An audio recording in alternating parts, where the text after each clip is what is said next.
সুপ্রিয় দর্শক, আসসালামু আলাইকুম রহমতুল্লাহ। আজকে আপনাদেরকে দেখাবো মেকি মেশিনে কীভাবে আপনার টাকা বিলিয়ে পজিশন করবেন।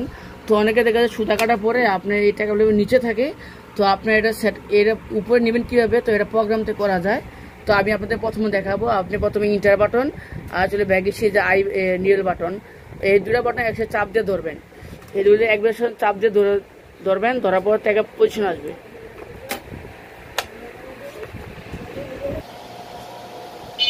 তো দর্শক দেখেন আমি কিভাবে টাকা প্লে পজিশন করবো। এখন আমি ইন্টার বাটন আর আই বাটন চাপ দিয়ে ধরবো। চাপ ধরার পরে যে টাকা আপ পজিশন আসছে, তো আমি নীল কত রাখবো, আমি এই টাকা লিভারটা আমি উপরে রাখবো। উপরে রাখার আমি পুরোটা হাত দিয়ে ঘোরাবো।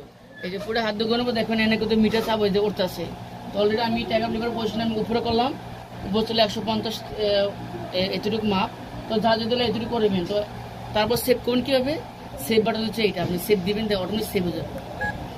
সেভ হয়ে গেছে দেখেন, এই যে এদিকে দেখা সুতা কাটবো, দেখেন অটোমেটিকলি আমার টাকা জায়গায় পর্যন্ত চলে গেছে। তো দর্শক আজকে এই পর্যন্ত, আসসালামু আলাইকুম।